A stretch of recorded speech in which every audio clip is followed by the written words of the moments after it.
क्या आपने कभी सोचा है दो चार्जेस एक दूसरे को अट्रैक्ट या रिपेल क्यों करते हैं और आखिर इलेक्ट्रिक फोर्स डिपेंड किस पर करता है? आज हम पढ़ेंगे इलेक्ट्रोस्टैटिक्स का सबसे इंपॉर्टेंट लॉ, कूलॉम्स लॉ। इस चैप्टर को अच्छे से समझ लिया तो आगे के न्यूमेरिकल्स बहुत आसान लगेंगे। तो वीडियो पूरा देखना क्योंकि यही इलेक्ट्रोस्टैटिक्स की फाउंडेशन है। तो दोस्तों, पिछले लेक्चर में हम लोगों ने इलेक्ट्रिक चार्ज के बारे में डिस्कस किया था कि there are two types of electric charges, first positive and second negative. अब हम लोगों ने इलेक्ट्रिक चार्ज के कई सारे प्रॉपर्टीज को भी डिस्कस किया था, जैसे quantization of charge, conservation of charge, additivity of charge. उसमें हम लोगों ने एक कॉमन प्रॉपर्टी को डिस्कस किया था कि अनलाइक चार्जेस हमेशा क्या करते हैं, एक दूसरे को अट्रैक्ट करते हैं, और लाइक चार्जेस जो होते हैं वो हमेशा एक दूसरे को रिपेल करते हैं। तो इनके बीच में जो फोर्स लगता है, एक्ट करता है, उस फोर्स को बोला जाता है इलेक्ट्रिक फोर्स। ठीक है, चाहे वो लाइक चार्जेस हो या फिर अनलाइक चार्जेस हो, उनके बीच जो फोर्स एक्ट करता है उस फोर्स को क्या बोलते हैं दोस्तों? इलेक्ट्रिक फोर्स बोलते हैं। अगर देखिए अनलाइक का केस है तो उस केस में उनके बीच जो इलेक्ट्रिक फोर्स लगता है उसका जो नेचर होता है वो कैसा होता है? अट्रैक्टिव होता है। लेकिन अगर लाइक चार्जेस हैं तो उनके बीच जो इलेक्ट्रिक फोर्स लग रहा होता है उसका जो नेचर होता है वो आपका जो है रिपल्सिव होता है। ठीक है, तो देखिए ये जो इलेक्ट्रिक फोर्स है, इस इलेक्ट्रिक फोर्स का क्वांटिटेटिव फर्स्ट टाइम जो है क्वांटिटेटिव इन्वेस्टिगेशन किन्होंने करा है? तो कूलॉम साहब ने किया है। किन्होंने? कूलॉम साहब ने, है ना। इसीलिए हम लोग यहाँ पे एक लॉ पढ़ते हैं जिसका नाम क्या है? Coulomb's law. तो फर्स्ट टाइम ये जो फोर्स लग रहा है, इलेक्ट्रिक फोर्स जो लग रहा है वो अट्रैक्टिव है, रिपल्सिव है ना। इस चीज को फर्स्ट टाइम जो है क्वांटिटेटिव इन्वेस्टिगेशन कूलॉम साहब ने किया था, इसलिए उनके सम्मान में यहाँ पे एक लॉ हम लोग पढ़ने वाले हैं आगे, जिसको हम लोग क्या बोलते हैं? Coulomb's law. क्लियर है? आप देखिए इस इलेक्ट्रिक फोर्स के बारे में कुछ खास बातें क्या है कि the force appears on the line joining the two charges. यानी जो इलेक्ट्रिक फोर्स होता है दोस्तों, वो दो चार्जेस को जोड़ने वाली लाइन के ही अलोंग क्या करता है? काम करता है। जैसे मान लेते हैं कि यहाँ पे एक लाइन हम लोग ड्रॉ करते हैं और ये जो लाइन है, ये लाइन क्या कर रहा है? ये दोनों चार्जेस को क्या कर रहा है? ज्वाइन कर रहा है। तो अब देखिए पॉजिटिव क्या करेगा? नेगेटिव चार्ज पे फोर्स लगाएगा, यानी इसको अपनी तरफ अट्रैक्ट करेगा। ठीक है, और नेगेटिव वाला पॉजिटिव वाले को अपनी तरफ क्या करेगा? अट्रैक्ट करेगा।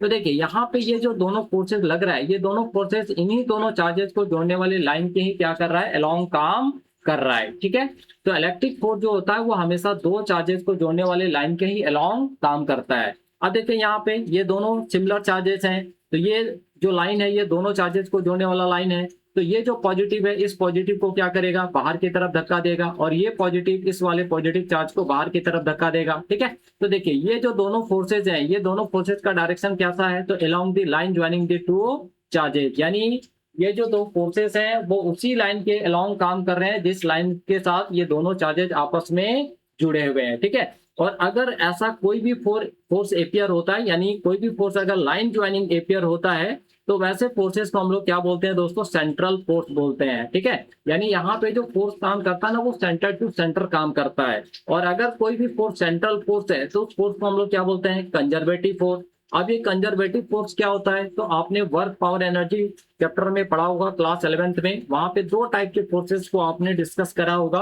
Conservative and non conservative. अब ये कंजर्वेटिव फोर्स क्या होता है? तो कंजर्वेटिव फोर्स है वो सिर्फ इनिशियल एंड फाइनल पॉइंट पर डिपेंड करता है, ये पाथ डिपेंडेंट नहीं होता है। लेकिन जब हम लोग नॉन कंजर्वेटिव पढ़ते हैं तो नॉन कंजर्वेटिव में क्या होता है कि वो पाथ डिपेंडेंट होता है। ठीक है, तो कंजर्वेटिव फोर्स के अंदर आता कौन कौन है? तो पहला जो है ये हमारा क्या है? Electric force. ये कैसा फोर्स है? Conservative force. इसके अलावा क्या है? तो ग्रेविटेशनल फोर्स का आपने नाम सुना होगा। ठीक है, स्प्रिंग फोर्स का आपने नाम सुना होगा। तो ये जो फोर्सेस है, ये सारे के सारे फोर्सेस क्या है? तो ये कंजर्वेटिव फोर्स कहलाते हैं। ठीक, अब जरा देखिए यहाँ पे ये जो चार्ज है पॉजिटिव वाला, वो नेगेटिव को अपनी तरफ अट्रैक्ट कर रहा है, और नेगेटिव वाला जो है वो पॉजिटिव वाले को अपनी तरफ अट्रैक्ट कर रहा है। मतलब एक एक्शन कर रहा है तो दूसरा क्या हो रहा है? रिएक्शन कर रहा है। यानी मान लीजिए प्लस वाले ने क्या किया दोस्तों? यहाँ पे एक्शन किया, तो माइनस क्या कर रहा है? उसका रिएक्शन भी कर रहा है। यानी कहने का मतलब है एक्शन रिएक्शन यहाँ पे चल रहा है। यानी एक्शन रिएक्शन क्या क्या है? एक पेयर है। इट मीन जो इलेक्ट्रिक फोर्स होता है वो क्या होता है? एक एक्शन रिएक्शन पेयर होता है। और अगर एक एक्शन रिएक्शन पेयर है तो इसका मतलब है कि ये न्यूटन्स के थर्ड लॉ को भी क्या करता है? फॉलो करता है ना। न्यूटन्स थर्ड लॉ को क्या करता है? ये ओबे करता है। यानी दो चार्जेस के बीच जो फोर्स लगता है, एक्ट करता है, उस फोर्स का नाम क्या है? Electrostatic force. और इलेक्ट्रोस्टैटिक फोर्स जो है वो न्यूटन्स के थर्ड लॉ को भी फॉलो करता है। ठीक है, क्लियर है? इस तरह से कई सारे छोटे छोटे पॉइंट्स आपको इलेक्ट्रिक फोर्स के देखने को मिल जाएंगे। तो आई होप हमने यहाँ पे जो आपको समझाने की कोशिश करा है वो अब आप सबों को समझ में आ गया होगा। ठीक है, तो अब हम लोग थोड़ा सा यहाँ आगे बढ़ते हैं और अब बात करते हैं कूलॉम्स लॉ के बारे में। तो एक्चुअली हम लोगों ने कूलॉम्स लॉ में क्या देखा दोस्तों? तो डिस्क्राइब इंटरैक्शन। इंटरैक्शन का मतलब क्या है? तो इंटरैक्शन का मतलब होता है अट्रैक्शन एंड रिपल्सन। ठीक है, तो describe interaction between two point charges placed in vacuum. तो कूलॉम्स लॉ ने यानी कूलॉम साहब ने क्या डिस्क्राइब करा है? तो दो पॉइंट के बीच यानी दो पॉइंट चार्जेस के बीच में जो अट्रैक्शन लग रहा है या रिपल्सन लग रहा है उसको उन्होंने डिस्क्राइब करा है। कब? जब वो दोनों चार्जेस कहाँ पे हों?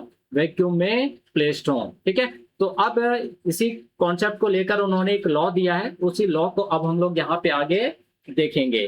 तो देखिए लॉ क्या है? तो the force of interaction between two stationary point charges का मतलब क्या है? ठीक है, तो मान ले रहे हैं कि कोई दो बॉडी है, चार्ज बॉडी है, एक ए पे रखा है और ये बी पे रखा है, और इसके बीच का जो डिस्टेंस है उसके कंपेयर में अगर ये दोनों चार्ज बॉडी का साइज क्या बहुत छोटा है ना, तो उस केस में हम उन दोनों ही चार्ज बॉडी को क्या बोलते हैं? पॉइंट चार्ज बोलते हैं। यानी बहुत छोटा जो चार्ज पार्टिकल होता है उसको हम लोग क्या बोलते हैं? पॉइंट चार्ज बोलते हैं। क्लियर है? तो बोल रहा है कि the force of interaction between two stationary point charges is directly proportional to the product of the magnitude. अगर हम लोग इसको लिखें तो लेट मान लीजिए एक पॉइंट है हमारा ए, एक दूसरा पॉइंट है बी, और इन दोनों के बीच का जो डिस्टेंस है वो कितना है? आर है। और पॉइंट ए पर एक चार्ज है Q1 और पॉइंट बी पे एक चार्ज है Q2। ठीक है, ये दोनों कैसे हैं? तो स्टेशनरी है, क्योंकि हम लोग पहले ही पढ़ चुके हैं कि इस चैप्टर में जो भी हम डिस्कस करेंगे वो स्टेशनरी चार्ज पर ही डिस्कस करेंगे। और इनके बीच में लेट जो फोर्स लग रहा है वो F है। तो इस लॉ के हिसाब से हम लोग क्या लिख सकते हैं कि F directly proportional product of the magnitude of the charges, यानी Q1 Q2। ठीक है, इसको हम लोग 1 मान ले रहे हैं। नेक्स्ट क्या है? Inversely proportional to the square of the distance between them, यानी इन दोनों के बीच जो फोर्स है वो इन दोनों के बीच के डिस्टेंस का क्या है? इनवर्सली प्रोपोर्शनल है। It means 1/r square. ठीक, ये लॉ के माध्यम से हम लोगों ने यहाँ पे देख लिया। तो अब इसको हम लोग क्या करते हैं? ऑन कंबाइनिंग, अब इन दोनों को जोड़ देते हैं।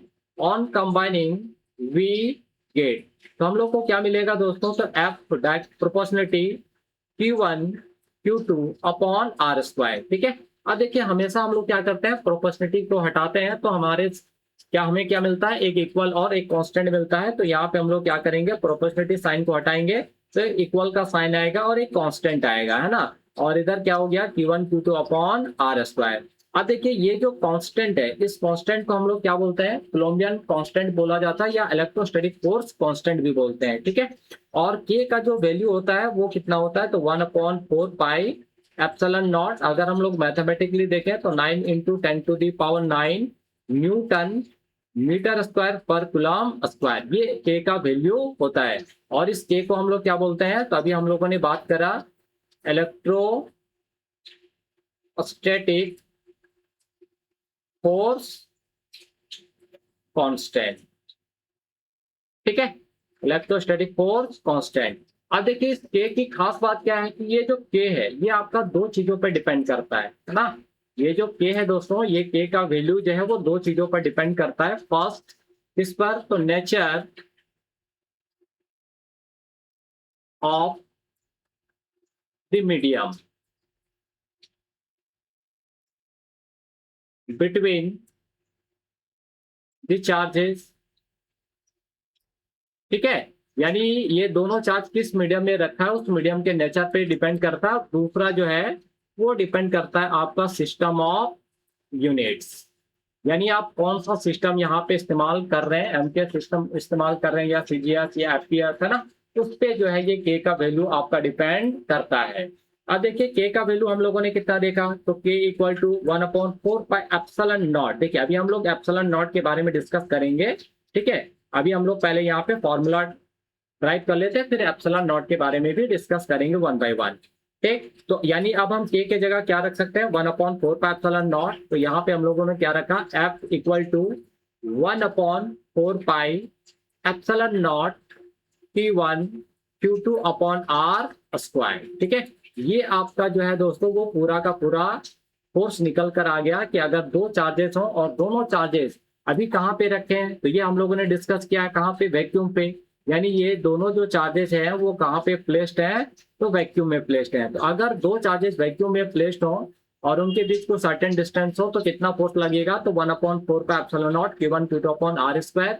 यही आपका क्या है, कूलॉम्स लॉ है। तो देखिए अब यहाँ पे वैक्यूम में रखे हैं, इसलिए हम लोग यहाँ पे क्या लगा रहे हैं, नॉट लगा रहे हैं। इसको क्या रीड करेंगे, एफ नॉट, है ना। यानी नॉट जो है वो यहाँ पे शो कर रहा है कि आपका जो मीडियम है वो क्या है, वैक्यूम है। क्लियर है यहाँ तक। चलिए तो अब हम लोग यहाँ पे थोड़ा सा डिस्कस करते हैं के पे, कि के एक्चुअली क्या है। तो के के बारे में हम लोगों ने पढ़ लिया कि ये इलेक्ट्रोस्टैटिक फोर्स कांस्टेंट है और इसका वैल्यू जो होता है वो 1/4 एप्सिलॉन नॉट, यानी 9 × 10⁹ न्यूटन मीटर स्क्वायर पर कूलम्ब स्क्वायर होता है। और जो के होता है ये दो चीजों पर डिपेंड करता है, first nature of the medium between the charges, और सेकेंड जो है वो सिस्टम ऑफ यूनिट्स। ठीक है।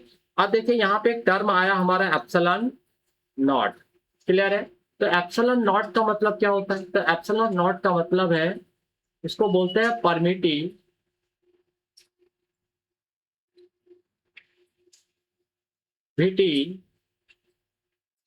Of the free space. ठीक है।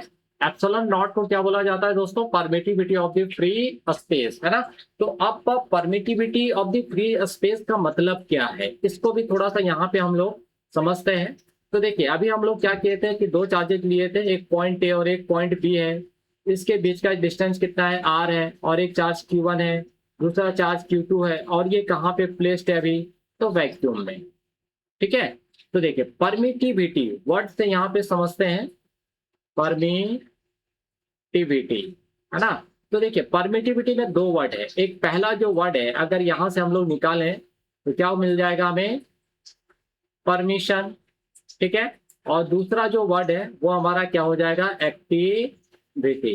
यानी ये जो दो चार्जेस जिस मीडियम में प्लेस्ड है, वो उस मीडियम में ये चार्जेस जो है वो क्या करेंगे, एक्टिविटी करेंगे, और एक्टिविटी के लिए उनको क्या चाहिए, परमिशन चाहिए। तो ये परमिशन कौन देगा, तो जिस मीडियम में ये दोनों चार्जेस प्लेस्ड हैं, रखे गए हैं, वो मीडियम परमिशन देता है कि ये दोनों चार्जेस Q1 Q2 जो है वो एक दूसरे पे कितना फोर्स एग्जर्ट करेंगे। ठीक है। तो कोई भी मीडियम में अगर हम लेके जाएं तो ये जो है ये कितना फोर्स लगाएंगे वो उस मीडियम पर डिपेंड करेगा कि वो मीडियम कितना अलाउ कर रहा है। मान लेते हैं कि ये जो Q1 और Q2 है, ये दोनों जो है ये एक दूसरे पे फोर्स लगा रहा है, और मीडियम अलाउ कर दिया कि तुम लोग 100 न्यूटन फोर्स लगा सकते हो, तो ये दोनों क्या करेगा, 100 न्यूटन फोर्स अप्लाई करेगा। बट अगर ये मीडियम अलाउ नहीं कर रहा है 100 न्यूटन लगाने का, जितना अलाउ करेगा उतना ही जो है ये आपस में जो फोर्स एक्सर्ट कर सकते हैं। ठीक है। तो इसी को बोला जाता है permittivity of the free space. तो यहाँ पे जो मीडियम है वो हमारा वैक्यूम है। तो यानी मीडियम का अपना एक प्रॉपर्टी होता है जो अलाउ करता है कि दो चार्जेस एक दूसरे पे कितना फोर्स एक्सर्ट कर सकते हैं। तो मीडियम की उस प्रॉपर्टी को ही हम लोग क्या बोलते हैं दोस्तों, परमिटिविटी बोलते हैं। और हमारा मीडियम वैक्यूम है, इसलिए यहाँ पे हम लोग यूज इसका नाम देते हैं permittivity of the free space. Clear है यहाँ तक सभी को। तो देखिए अगर इलेक्ट्रिक फोर्स की अब हम लोग यहाँ पे थोड़ा सा बात करें, तो electric force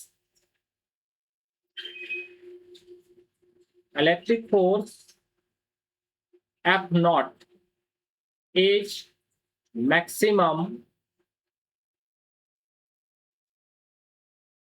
when nothing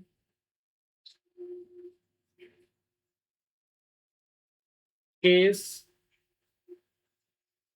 in between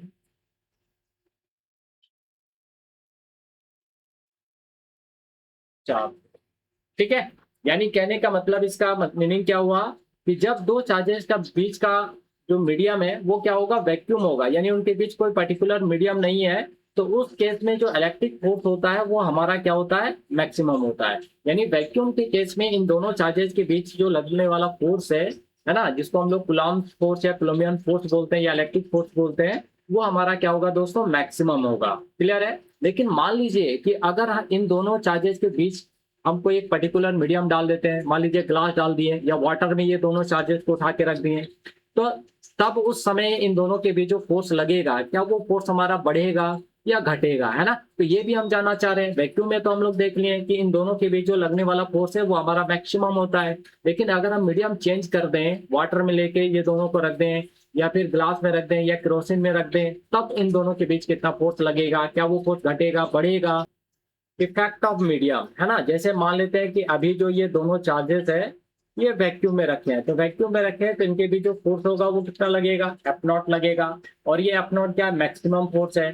लेकिन अब ये दोनों चार्जेस को हम क्या कर रहे हैं, एक मीडियम में लेके जा रहे हैं, यानी एक मीडियम के अंदर इन दोनों को चार्जेस को प्लेस्ड कर रहे हैं। तो उस सिचुएशन में क्या अब इन दोनों के बीच जो फोर्स एक्ट कर रहा है वो अभी भी एफ नॉट ही होगा, नहीं, अब उसमें थोड़ा सा क्या होगा, चेंज आ जाएगा। जैसे दोनों सिमिलर चार्जेस को भी अगर उठा के रखें या डिसिमिलर को रखें तो उनके बीच जो लगने वाला इलेक्ट्रोस्टैटिक फोर्स है ना, यानी इलेक्ट्रिक फोर्स है दोस्तों, उसमें थोड़ा क्या हो जाता है, कमी आ जाता है। ठीक है, तो देखिए in presence of material medium between the charges, यानी दो चार्जेस के बीच में अगर कोई मटेरियल मीडियम प्रेजेंस है तो the force F M is less than F nought. अब ये एफ एम क्या है, तो जब दो चार्जेस को हम मटेरियल मीडियम में रख रहे हैं तो उस समय उनके बीच जो फोर्स लग रहा है उसको हम लोग एफ एम से यहाँ पे इंडिकेट कर रहे हैं। और एफ नॉट तो समझ रहे हैं, जब दोनों चार्जेस जो है वैक्यूम में थे उस समय उनके बीच जो फोर्स एक्ट करता है उसको हम लोग एफ नॉट से डिनोट करते हैं। ठीक है, तो जैसे ही हम दो चार्जेस को किसी मीडियम के अंदर डालते हैं तो उसके बीच लगने वाला जो फोर्स है, एक्ट करने वाला जो फोर्स है,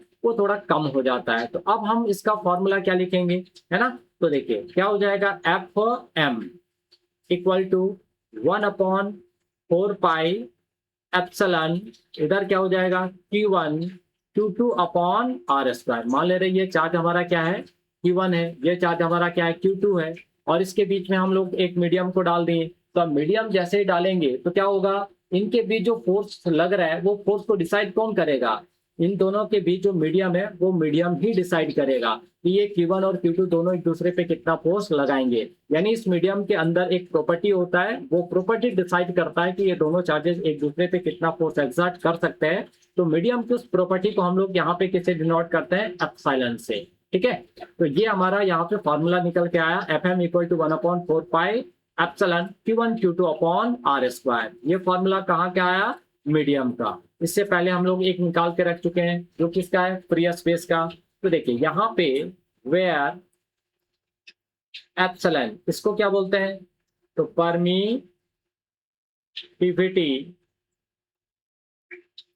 ऑफ द मीडियम, ये मीडियम का प्रॉपर्टी है ना, इसलिए इसको हम लोग परमिटिविटी ऑफ द मीडियम बोलते हैं। और जब वैक्यूम में दोनों चार्जेस को रखते हैं उस समय मीडियम का जो प्रॉपर्टी होता है उसको हम लोग एप्सिलॉन नॉट से क्या करते हैं, डिनोट करते हैं। ठीक है, तो देखिए हमारे पास दो फॉर्मूला आ चुका है, एफ नॉट ये वैक्यूम का है 1/4 पाई एप्सिलॉन नॉट, और इधर क्या हो गया, Q1 Q2 upon R square. Clear है। अब चलिए, अब यहाँ से हम लोग थोड़ा सा चीजों को समझते हैं, और जब यहाँ से हम लोग आगे बढ़ेंगे तो हम लोग को कई सारी चीजें जो है हमें सीखने को मिलेगा। ठीक, तो हम लोग क्या करते हैं दोस्तों, यहाँ पे F not upon F M calculate करते हैं। तो क्या हो जाएगा, देखिए 1/4 pi epsilon not Q1 Q2 upon R square upon क्या हो जाएगा, 1/4 pi epsilon not Q1 Q2 upon R square. ये पूरा कैंसिल हो जाएगा, 1/4 पाई कट जाएगा, यानी F not upon F M equal to 1/एप्सिलॉन नॉट, नीचे 1/एप्सिलॉन। ठीक है, अब इसको थोड़ा सा हम लोग फर्दर आगे सॉल्व करते हैं। F not upon F M equal to क्या हो जाएगा, 1/एप्सिलॉन नॉट इंटू एप्सिलॉन अपॉन 1, यानी इसको हम लोग लिख सकते हैं epsilon upon epsilon nought. Clear है, थोड़ा सा बढ़ते हैं, तो F not upon F M equal to क्या हो जाएगा, एप्सिलॉन अपॉन एप्सिलॉन नॉट। ठीक है, तो देखिए ये क्या है, परमिटिविटी है किसका, मीडियम का, और ये परमिटिविटी किसका है, फ्री स्पेस का। ठीक, तो इन दोनों का, यानी एक हमारा है परमिटिविटी ऑफ द मीडियम और दूसरा है एक permittivity of the free space, है ना। तो इन दोनों को जब हम डिवाइड करेंगे तो हमारे पास क्या होगा, कुछ ना कुछ रिजल्ट आएगा। ठीक, तो वो जो रिजल्ट है उसको हम लोग क्या नाम देते हैं, तो एप्सिलॉन अपॉन एप्सिलॉन नॉट, इन दोनों का जो रिजल्ट आएगा उसको हम लोग क्या नाम दे दिए, एप्सिलॉन आर। अब ये एप्सिलॉन आर क्या है, तो एप्सिलॉन आर का मतलब है relative permittivity of the medium. ठीक है, यानी इसका एप्सिलॉन आर का नाम क्या हो गया, relative permittivity of the medium, यानी ये एप्सिलॉन और एप्सिलॉन नॉट के बीच में क्या कर रहा है, रिलेशन बता रहा है, इसलिए इसको हम लोग क्या नाम दे दिए, रिलेटिव परमिटिविटी। तो अब अगर इसको हम लोग फर्दर सॉल्व करें तो क्या लिख सकते हैं, epsilon equal to epsilon nought into epsilon R. Clear है, क्या निकल के आया, epsilon equal to epsilon nought into epsilon R. Epsilon क्या है, तो permittivity of the medium, epsilon nought क्या है, तो permittivity of the free space, और एप्सिलॉन आर क्या है, relative permittivity of the medium. तो देखिए ये जो हमारा एप्सिलॉन का वैल्यू निकल के आया, अगर हम इसको इस फॉर्मूले में पुट कर दें तो क्या निकल के आ जाएगा, तो F M equal to 1/4 pi, epsilon के जगह क्या रखेंगे, एप्सिलॉन नॉट एप्सिलॉन आर, इधर हो जाएगा Q1 Q2 upon R square. तो ये जो है दोस्तों आपका मीडियम का जो है वो फॉर्मूला निकल कर आया। ठीक है, अब देखिए हम लोग करते हैं क्या है कि ये जो एप्सिलॉन आर है इसका वैल्यू हम लोग 1 पुट करते हैं, कब, जब एयर में, यानी एप्सिलॉन आर का जो वैल्यू है वो 1 कब होता है, एयर में। तो जब यहाँ 1 पुट कर देंगे हमें क्या मिल जाएगा, एफ नॉट मिल जाएगा, है ना, 1/4 पाई एप्सिलॉन नॉट, और ये हमारा क्या हो गया, Q1 Q2 upon R square. Clear है, समझ में आया थोड़ा बहुत। तो इस तरह से हम अलग अलग मीडियम के लिए एप्सिलॉन आर का वैल्यू जो है अलग अलग पुट करते हैं, उसके हिसाब से हमारा मीडियम का जो फोर्स है वो हमारा क्या होता है, कैलकुलेट होता चला जाता है। यहाँ तक सभी को समझ में आ गया।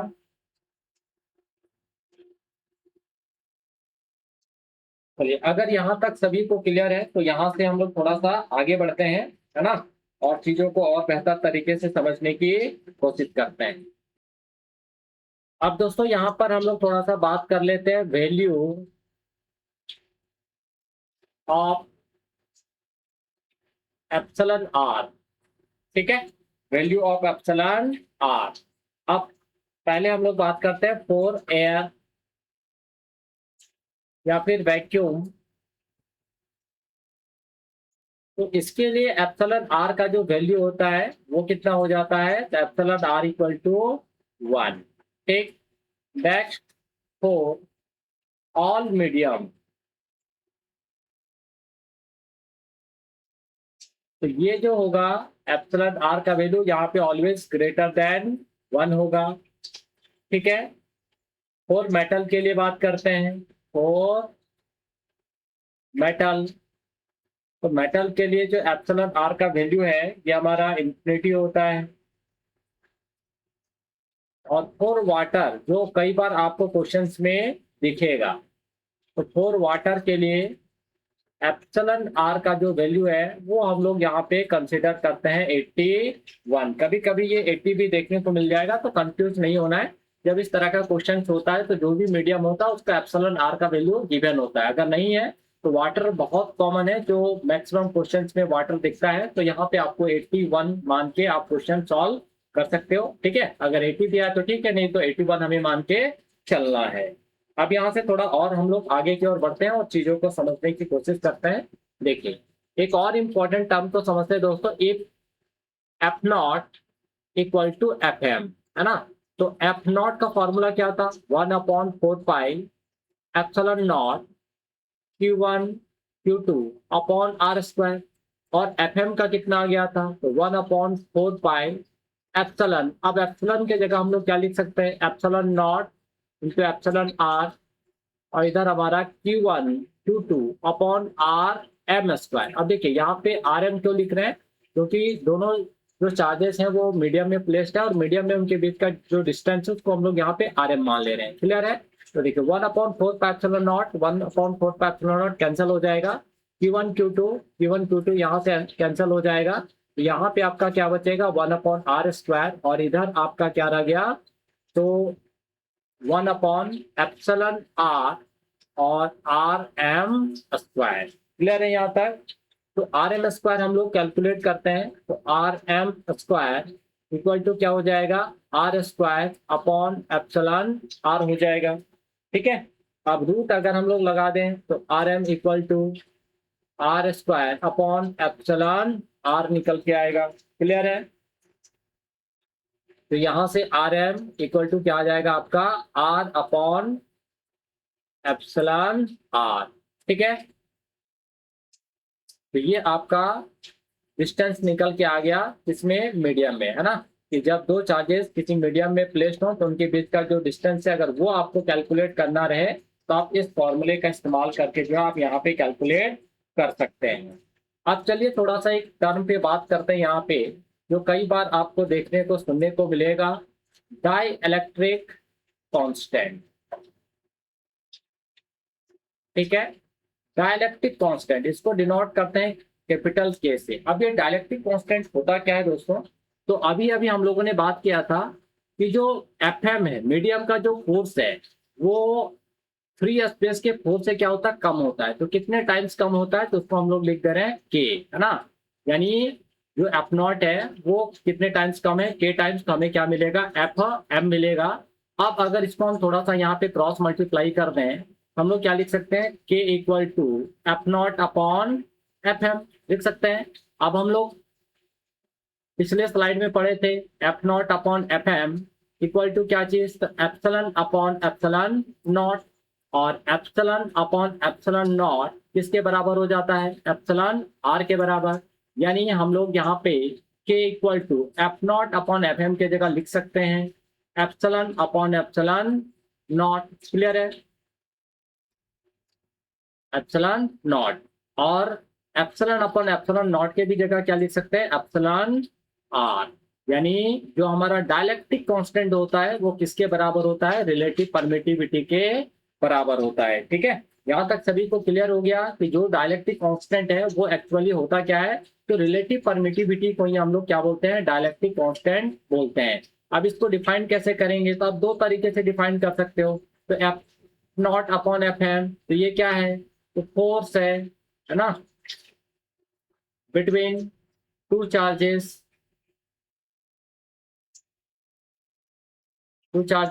इन फ्री स्पेस। ठीक है, और डिवाइडेड यहाँ पे force between two charges in medium. ठीक, एक ये हो गया, यानी dielectric constant is the ratio of. उसके बाद हम लोग दूसरा जो डिफिनेशन इसका दे सकते हैं, एप्सिलॉन अपॉन एप्सिलॉन नॉट, यानी dielectric constant is defined as, या फिर dielectric constant is the ratio of permittivity of the medium to क्या हो जाएगा, permittivity of the free space. Clear है, तो ये दोनों तरीके से आप डाइलेक्ट्रिक कांस्टेंट को क्या कर सकते हो, डिफाइन कर सकते हो। तो कई बार ये जो कॉन्सेप्ट है, कई बार एग्जाम में जो है देखने को मिला है कि एक्चुअली डाइलेक्ट्रिक कांस्टेंट और आपका जो रिलेटिव परमिटिविटी है उसके बीच में क्या रिलेशन होता है, तो जो रिलेशन है वो यही है, के इक्वल टू एप्सिलॉन आर, है ना, के को डाइलेक्ट्रिक कांस्टेंट बोलते हैं और एप्सिलॉन आर को permittivity of the free permittivity of the medium बोलते हैं। तो दोनों एक दूसरे के इक्वल ही होता है, यहाँ पे कुछ एक्स्ट्रा नहीं है। ठीक है, यहाँ तक क्लियर हो चुका है। तो अब हम लोग यहाँ से थोड़ा सा आगे बढ़ते हैं, और अब हम लोग यहाँ पे बात करते हैं Coulomb's law in vector form. तो देखिए अभी तक जो हम लोगों ने बात करा था दोस्तों, F equal to 1/4 epsilon not Q1 Q2 upon R square, ये किसके लिए डिस्कस किया था, तो ये जो फॉर्मूला है ये सिर्फ हमें क्या बता रहा है, मैग्नीट्यूड बता रहा है ना, लेकिन फोर्स क्या है, वेक्टर क्वांटिटी है, तो हम चाहते हैं कि वेक्टर फॉर्म में भी इसको हम क्या करें, लिखें। तो देखिए कैसे काम करना है यहाँ पे, तो लेट दो चार्जेस है हमारा, एक है पॉइंट ए पर प्लेस्ड है, दूसरा हमारा बी पर प्लेस्ड है। लेट यहाँ पे जो चार्ज है वो Q1 है, और यहाँ पे जो चार्ज है वो हमारा Q2 है। ठीक है, और इनके भी जो फोर्स लग रहा है वो फोर्स कितना F है, फोर्स का जो मैग्नीट्यूड होगा, दोनों एक दूसरे पे जो फोर्स लगाएगा वो मैग्नीट्यूड में सेम होता है, लेकिन डायरेक्शन में क्या होता है, अपोजिट होता है। ठीक है, अभी मान ले रहे कि ये दोनों पॉजिटिव चार्जेस है ना, और अगर दोनों सिमिलर है, पॉजिटिव चार्जेस है, तो क्या करेंगे, एक दूसरे पे फोर्स एक्सर्ट करेंगे। तो देखिए फर्स्ट वाला जो है वो Q2 पे फोर्स लगाएगा, किधर, बाहर की तरफ। तो इस फोर्स को कैसे लिखेंगे, तो किस पे लग रहा है, 2 पे लग रहा है। कौन लगा रहा है, 1 लगा रहा है। ठीक है, तो पहले लिखेंगे जिस पे लग रहा है और बाद में लिखेंगे जो लगा रहा है, और ये डायरेक्शन हो गया। अब यहाँ पे देखिए Q1 पे कौन फोर्स लगाएगा, Q2 लगाएगा, यानी F1 कौन लगा रहा है, 2 लगा रहा है, तो ये फोर्स हो गया। क्लियर है, यहाँ तक समझ में आया। यानी F वेक्टर F12 का मतलब क्या हो गया, force on Q1 due to Q2। ठीक है, और F21 का मतलब क्या हो गया दोस्तों, force on Q2 due to Q1। Clear. अब देखिए ये फोर्स हो गया, लेकिन फोर्स का अगर हम लोग यहाँ पे फॉर्मूला लिखें तो F12 या F12 ही लिख लेते हैं, वेक्टर F12। तो क्या लिखेंगे, फोर्स का फॉर्मूला क्या है, यहाँ पे देखिए 1/4 pi epsilon not Q1 Q2 upon R square. Clear है, लेकिन थोड़ा ध्यान देने वाली बात है कि ये जो टर्म है, ये टर्म क्या है, तो ये आपका मैग्नीट्यूड को भी रिप्रेजेंट कर रहा है, साथ ही साथ डायरेक्शन को भी यहाँ पे ये रिप्रेजेंट कर रहा है। लेकिन ये वाला जो टर्म है 1/4 Q1 Q2 upon R square, ये सिर्फ क्या कर रहा है दोस्तों, सिर्फ मैग्नीट्यूड को बता रहा है ना। यानी यहाँ पे अकेला एक आदमी जो है वो मैग्नीट्यूड डायरेक्शन दोनों के बारे में बता रहा है, बट यहाँ पे एक आदमी जो है सिर्फ मैग्नीट्यूड के बारे में बता रहा है। तो यहाँ पे भी डायरेक्शन चाहिए क्योंकि वेक्टर फॉर्म में लिख रहे हैं। तो यहाँ पे देखिए डायरेक्शन बताने के लिए हम एक दूसरे पर्सन को लेके आते हैं जिसको हम क्या बोलते हैं, यूनिट वेक्टर, है ना। तो देखिए यूनिट वेक्टर यहाँ पे क्या होगा, तो थोड़ा ध्यान दीजिए, इस पे जो फोर्स लग रहा है उसका डायरेक्शन कैसा है, तो देखिए यहाँ पे एक यूनिट वेक्टर होगा, यानी R12 1 की तरफ, किसके थ्रू, 2 से, और इधर क्या होगा, तो एक R21, ये यूनिट वेक्टर है ना। तो यहाँ पे यूनिट वेक्टर हमारा क्या हो गया, तो यहाँ पे यूनिट वेक्टर लिखेंगे R12, यानी जो फोर्स का डायरेक्शन है 1 की तरफ है, कहाँ से, तो 2 से, और R21 का मतलब क्या हो गया, फोर्स का डायरेक्शन किधर है, 2 की तरफ, है ना, कहाँ से, तो 1 से। क्लियर है। अब इसी तरह अगर हम लोग यहाँ पे वेक्टर F21 लिखें तो क्या हो जाएगा, 1/4 pi epsilon not Q1 Q2 upon R square. ये तो सिर्फ मैग्नीट्यूड को रिप्रेजेंट कर रहा है, तो यहाँ पे डायरेक्शन के लिए यूनिट वेक्टर लेके आएंगे, क्या होगा, R21। ठीक है, यानी याद रखना है, अगर 1 2 तो यहाँ पे भी 1 2, 2 1 तो यहाँ पे भी 2 1। क्लियर। चलिए अब देखिए जरा सा, ये जो दोनों यूनिट वेक्टर है R12 कैप और R21 कैप, ये दोनों क्या है, मैग्नीट्यूड में तो सेम है, दोनों मैग्नीट्यूड में क्या है, सेम है, लेकिन डायरेक्शन में क्या है, अपोजिट है। तो यहाँ पे R12 cap equal to minus हम लोग लिख सकते हैं R21 कैप, कोई दिक्कत नहीं है। मैग्नीट्यूड में ये दोनों सेम है, लेकिन डायरेक्शन में एक दूसरे के अपोजिट है, तो जहाँ पे R12 है वहां पे हम लिख सकते हैं माइनस R21, है ना। तो ये वाला इक्वेशन से अगर हम लोग यहाँ पे चले इस वाले पार्ट से, तो यहाँ पे क्या लिख सकते हैं, वेक्टर F12 इक्वल टू क्या हो जाएगा, 1/4 पाई एप्सिलॉन नॉट, और इधर हम लोग लिख सकते हैं Q1 Q2 upon R square. ठीक है, अब R12 कैप के जगह हम क्या लिखेंगे, यहाँ पे माइनस R21 कैप। क्लियर है। अब माइनस को आगे लेके आ जाते हैं, तो 1/4 pi epsilon not Q1 Q2 upon R square, इधर क्या हो जाएगा, R21 कैप। क्लियर है। अब दोस्तों यहाँ पे अगर आप थोड़ा सा ध्यान देंगे तो आपको कुछ चीजें मिलेगा। ये जो पूरा टर्म है ये वाला, ठीक है, देखिए ये पूरा टर्म इस वाले टर्म के बराबर है ना, इसके बराबर है। क्लियर है। यानी इसके जगह पे हम क्या लिख सकते हैं, F21 लिख सकते हैं, यहाँ माइनस हो गया, और इस पूरे के जगह क्या लिखेंगे, वेक्टर F21 लिखेंगे। क्लियर है। यही हमारा क्या है, vector form of Coulomb's law है, और यही यहाँ पे आप देख भी सकते हो कि ये न्यूटन थर्ड लॉ को भी क्या कर रहा है, न्यूटन थर्ड लॉ को ये ओबे कर रहा है। क्लियर है। ठीक है, तो ये हमारा है Coulomb's law in vector form. Clear है दोस्तों। यहाँ पे R12 कैप क्या है, यूनिट वेक्टर, और R21 कैप भी हमारा क्या यूनिट वेक्टर है। तो ये हमारा है Coulomb's law in vector form, यानी जो हम लोगों ने पढ़ा F इक्वल टू 1/4 का epsilon not Q1 Q2 upon R square, इसको हम लोग क्या कर सकते हैं, वेक्टर फॉर्म में भी रिप्रेजेंट कर सकते हैं। ठीक, चलिए थोड़ा सा हम लोग यहाँ से अब आगे बढ़ते हैं और अब बात करते हैं हम लोग principle of superposition of electric forces.